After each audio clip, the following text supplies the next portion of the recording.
every single day, over 2 billion people reheat their leftovers.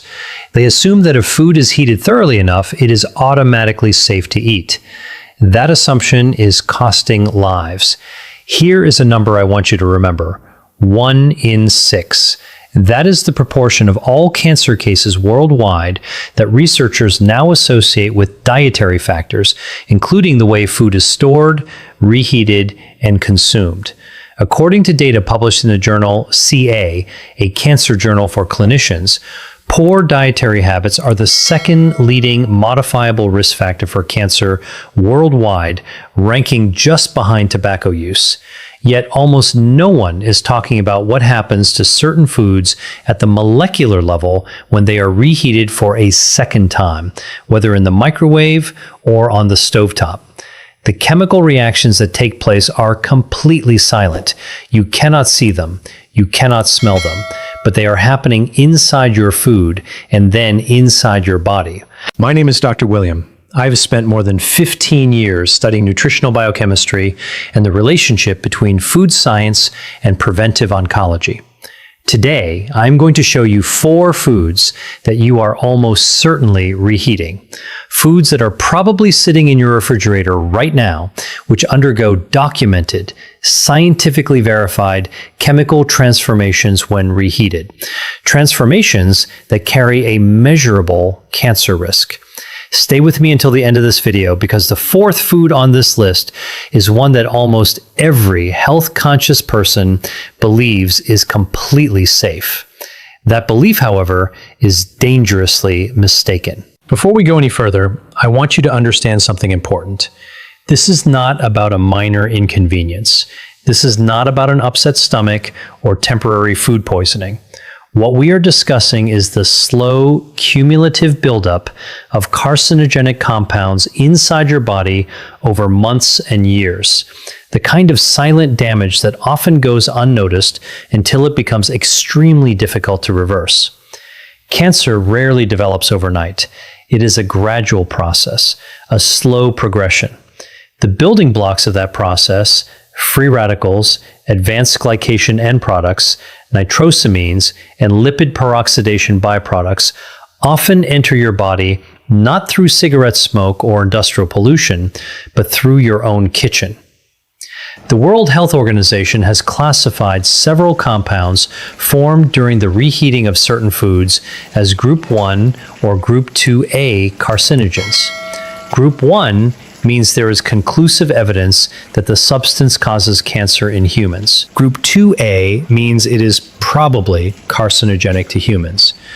These are not theoretical concerns. They are documented chemical reactions that occur in your kitchen, on your stovetop, or inside your microwave every time the wrong foods are reheated the wrong way. And here is the part that should concern you the most.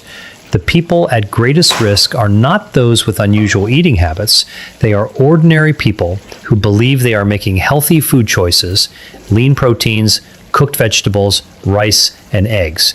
These are the 4 food categories we are going to examine today. After watching this video, you will never look at your leftovers the same way again. Before we continue, let me briefly explain why I am qualified to discuss this topic, not to impress you, but because in a world overflowing with health misinformation, you deserve to know who is giving you advice and why that advice is credible. I completed my medical training with a focus on internal medicine, followed by advanced fellowship training in nutritional biochemistry. Over the past 15 years, my research has focused specifically on how cooking methods, heat exposure, food storage, and food reheating alter the molecular structure of macronutrients and generate byproducts that interact with human DNA and cellular metabolism. For this video, I have reviewed hundreds of peer-reviewed scientific studies. Every claim I make is supported by published research from respected journals, including Food Chemistry, the Journal of Agricultural and Food Chemistry, Carcinogenesis, and The Lancet Oncology. I will explain the underlying mechanisms in clear, easy-to-understand language because the science is real, the evidence is strong, and you deserve to understand it. I am not here to sell you a supplement. I am not here to scare you into purchasing a course. I am here because preventive medicine begins with knowledge, and the information I am about to share could genuinely help protect you and your family. Before we discuss the specific foods, I need to give you a brief but essential introduction to food chemistry. Please do not skip this section. It is the key to understanding everything that follows. When food is cooked for the first time, heat produces predictable and generally manageable chemical reactions. Proteins unfold, starches gelatinize, and fats emulsify. These are normal processes. However, when you reheat food that has already undergone these changes, especially food that has been stored in a refrigerator for several hours or even several days, an entirely different set of reactions begins to occur. First, oxidation.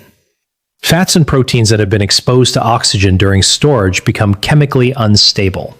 When heat is applied again, these already damaged molecules break down even further into compounds known as lipid peroxides and malondialdehyde, both of which are well-documented agents capable of damaging DNA. Second, the Maillard reaction gone wrong. The Maillard reaction is responsible for the rich flavor and appealing brown color of many cooked foods. However, when proteins and sugars are repeatedly exposed to high temperatures, they can produce compounds known as advanced glycation end products, AGEs. These compounds promote chronic inflammation, one of the major biological drivers of cancer development. Third, nitrite conversion. Certain foods, particularly those naturally high in nitrates, undergo bacterial conversion while they are stored in a refrigerator. When these foods are reheated, the nitrates are converted into nitrites, which can then be further transformed into nitrosamines, compounds that the World Health Organization classifies as probable or confirmed carcinogens. Three mechanisms: oxidation, advanced glycation, nitrosamine formation. Keep these three terms in mind as we go through each food, because you will see one or more of these mechanisms involved in every example we discuss. Food number 1, cooked rice. Rice is the most widely consumed staple food on Earth. More than 3 billion people rely on rice as their primary source of calories. Billions of those people reheat leftover rice every single day. It is a deeply ingrained habit across nearly every culture in the world. However, there is a serious problem with this practice, one that has very little to do with the reheating process itself and everything to do with what happens during the time the rice spends in the refrigerator between the first cooking and the second. As cooked rice cools, it becomes an almost ideal environment for the growth of a bacterium known as Bacillus cereus. This is not a rare contaminant. It is naturally present in raw rice. It survives the initial cooking process and can multiply rapidly in cooked rice that is left at room temperature or stored in the refrigerator for extended periods. When you reheat the rice, the heat may kill the bacteria, but it does not destroy the heat-resistant toxins they have already produced. Those toxins survive the microwave, they survive the stovetop, and they enter your digestive system intact. However, while the bacterial risk is significant, it is not the primary cancer concern. The cancer concern is this. Bacillus cereus produces a toxin called cereulide, which laboratory studies have shown can damage the mitochondria inside human cells. Mitochondrial dysfunction is recognized as one of the early biological events that can contribute to malignant cellular transformation, the process by which a healthy cell gradually becomes cancerous. There is another, less frequently discussed but equally important concern associated with reheated rice. Repeated heating of starch-rich foods increases the formation of acrylamide, a chemical compound produced when natural sugars react with the amino acid asparagine under high heat. The International Agency for Research on Cancer, IARC, classifies acrylamide as a group 2A carcinogen, meaning it is probably carcinogenic to humans. So what should you do instead? Whenever possible, cook rice fresh. If you need to store it, spread it out on a shallow tray immediately after cooking so it cools quickly. Refrigerate it within 1 hour. Consume it within 24 hours, and never reheat rice more than once. Food number 2, cooked chicken. Here is something that may surprise you. Chicken is the world's most popular lean protein. Doctors, dietitians, bodybuilders, and health-conscious families all recommend it and frequently build their meals around cooked chicken.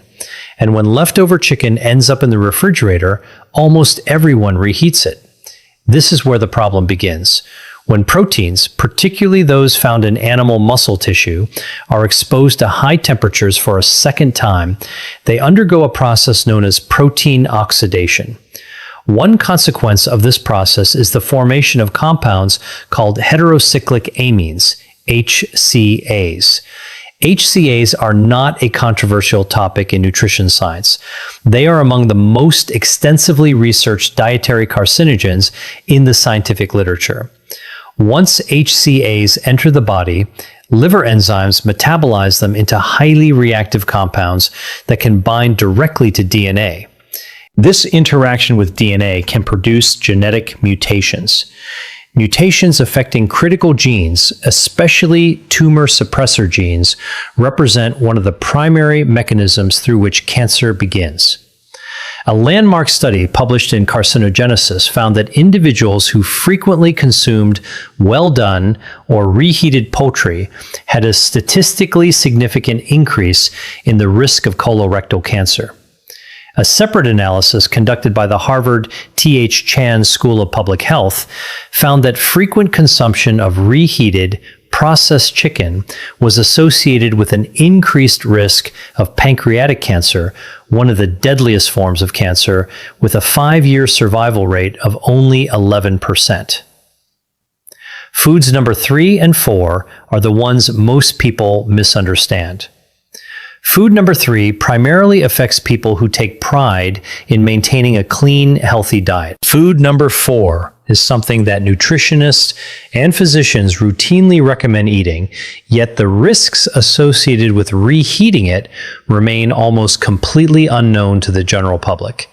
If you find this type of evidence-based, practical health information valuable, I encourage you to subscribe to this channel.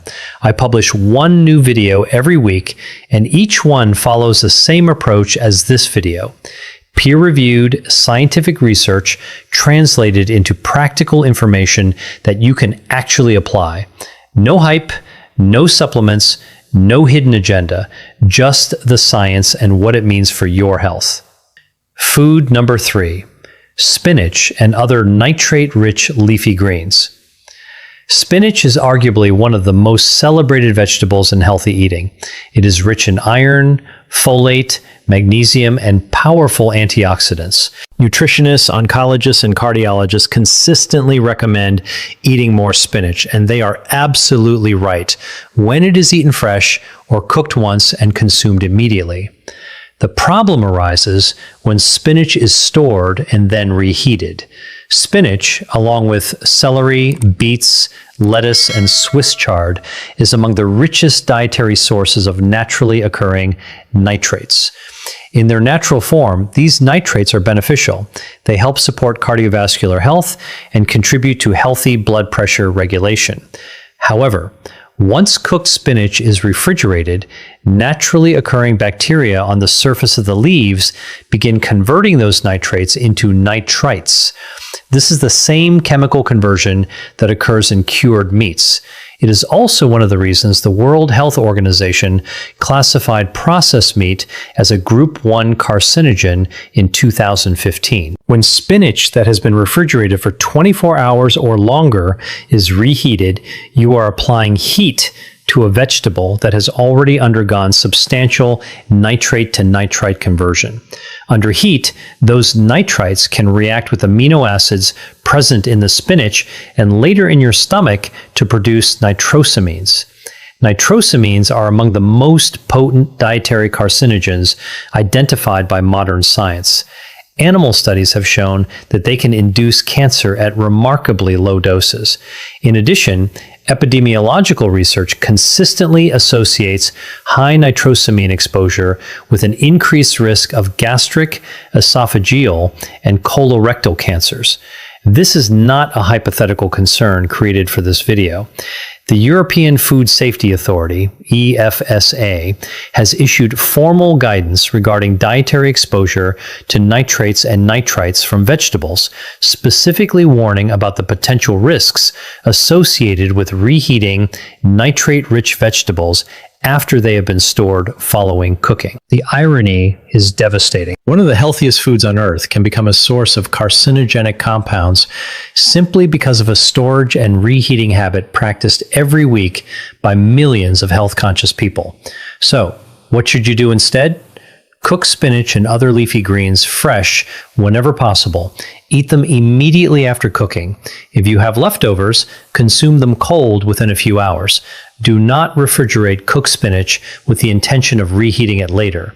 If you absolutely must store it, keep it in an airtight container, consume it within 6 hours, and do not reheat it. Eat it cold instead.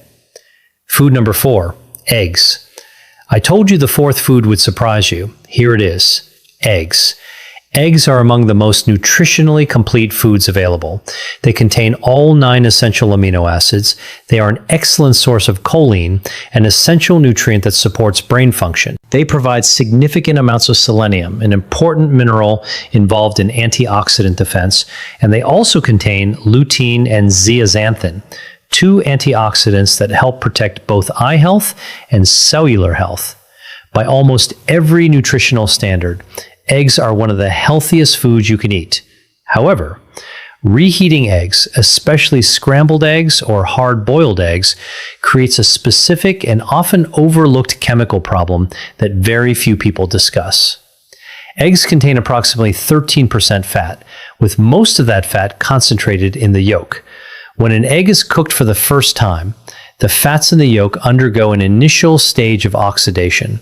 This is a normal and expected process. However, when a cooked egg is refrigerated and then reheated at a high temperature, those already oxidized fats undergo secondary lipid oxidation at a much faster rate. The byproducts produced during this process, particularly malondialdehyde and oxysterols, are now well documented in the scientific literature.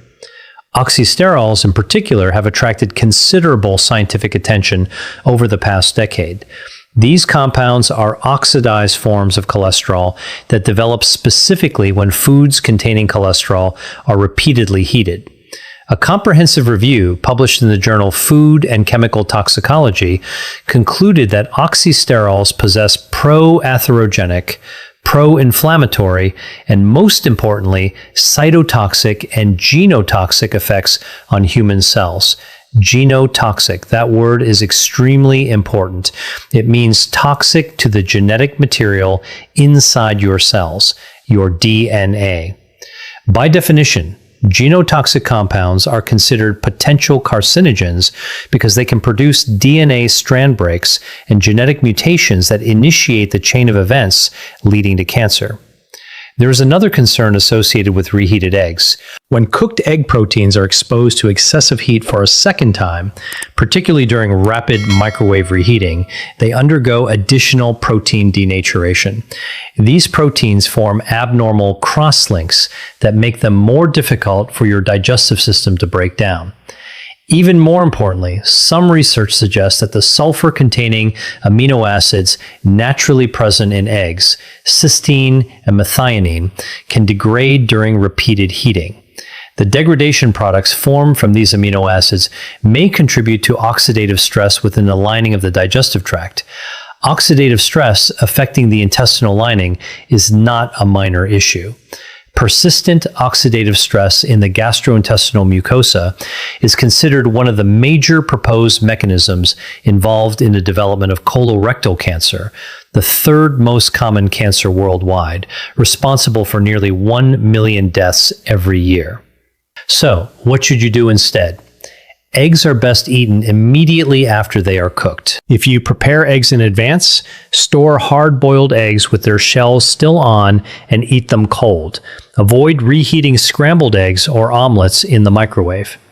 If you absolutely need to warm an egg-based dish, use gentle, indirect heat, such as a warm water bath or a very low temperature oven.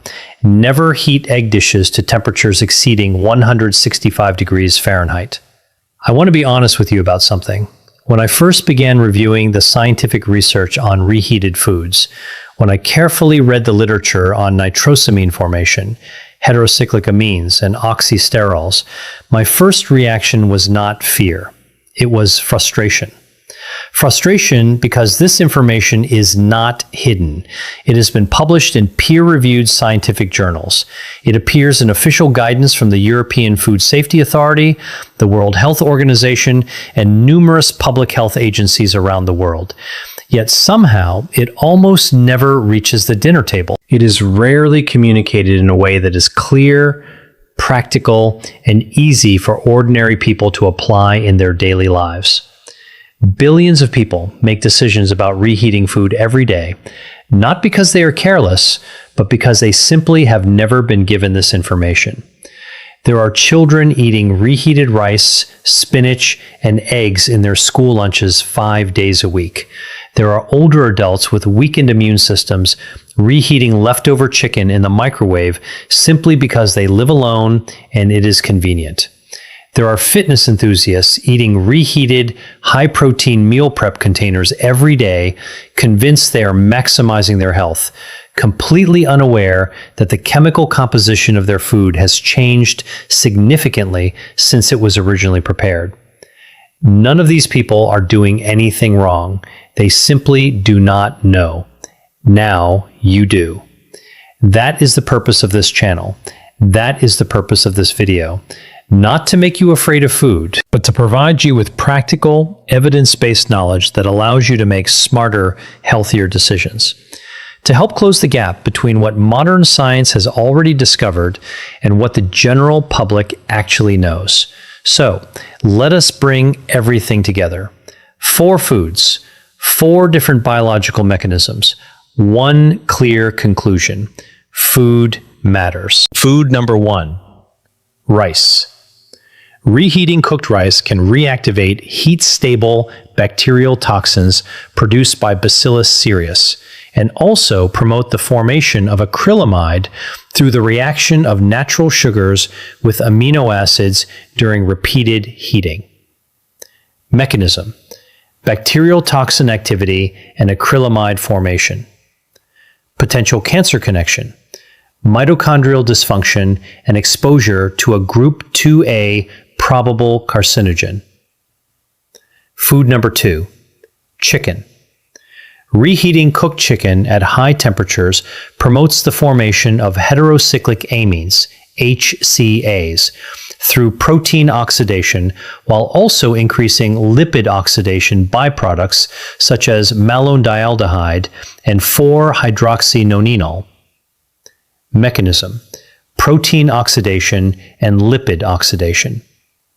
Potential cancer connection: direct DNA interaction by HCAs and an increased risk of colorectal and pancreatic cancers.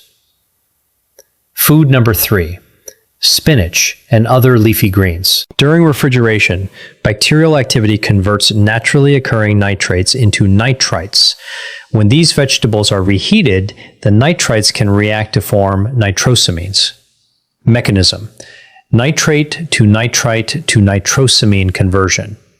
Potential cancer connection: increased exposure to nitrosamines, which has been associated with gastric, esophageal, and colorectal cancers. Food number 4, eggs. Repeated heating of egg yolks, which contain both cholesterol and fat, promotes the formation of oxysterols, oxidized cholesterol derivatives with documented genotoxic activity, as well as secondary lipid oxidation products.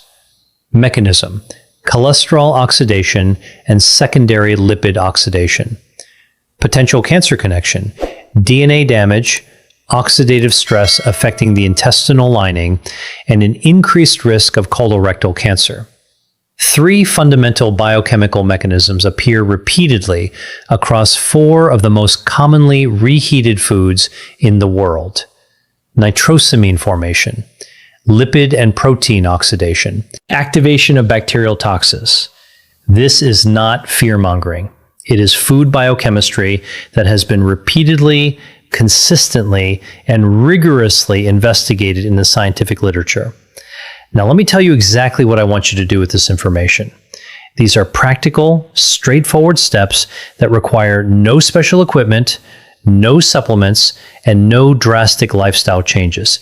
Just small, informed decisions that can substantially reduce your long-term exposure to potentially harmful dietary compounds. Cook rice fresh whenever possible. If you store it, cool it within 1 hour, refrigerate it immediately, consume it within 24 hours, and never reheat it more than once. Whenever possible, eat leftover cooked chicken cold in salads or wraps. If reheating is necessary, use the lowest effective temperature and avoid overheating beyond the recommended safe internal temperature.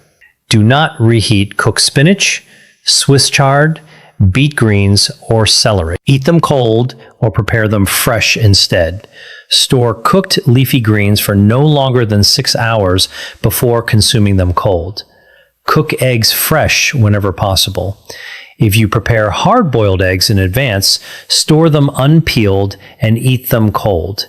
Never microwave scrambled eggs or other egg-based dishes. Invest in a food thermometer.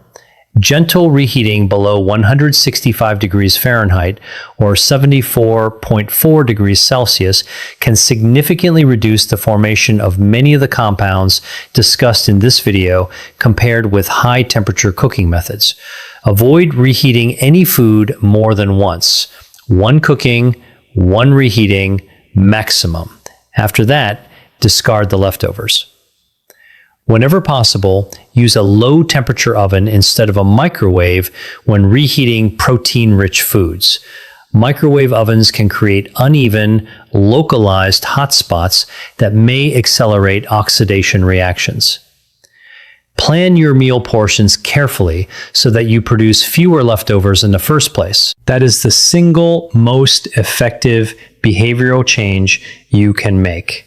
Before I finish, I want to ask you something, and I genuinely want to hear your answer. Which of these 4 foods surprised you the most?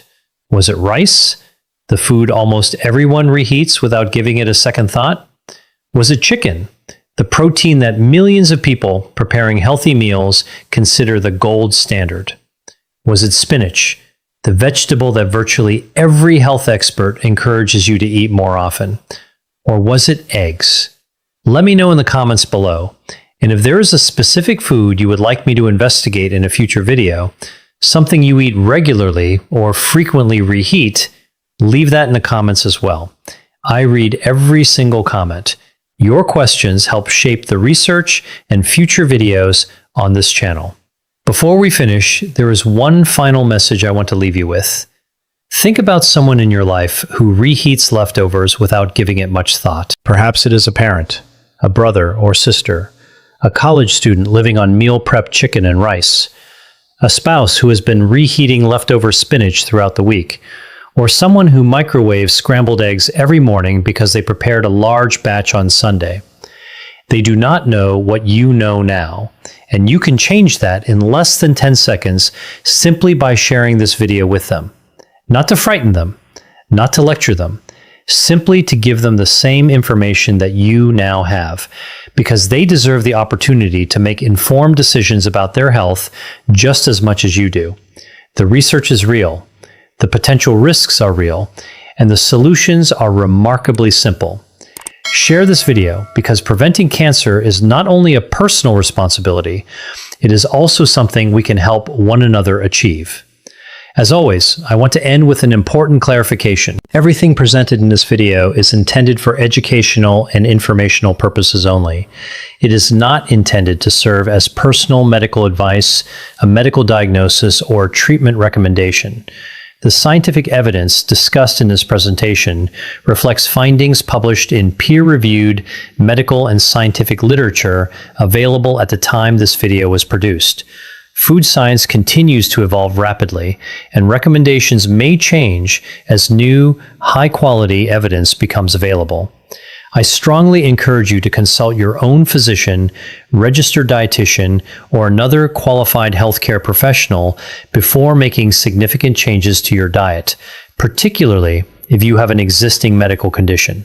The mission of this channel has always been to translate complex scientific research into clear, practical, and evidence-based information, not to replace your doctor, not to create unnecessary fear, but to ensure that the same scientific evidence available to researchers and public health professionals is also available to you, because you deserve nothing less than complete, accurate, evidence-based information about your own health. Thank you for watching. I'm Dr. William, and I look forward to seeing you in the next video.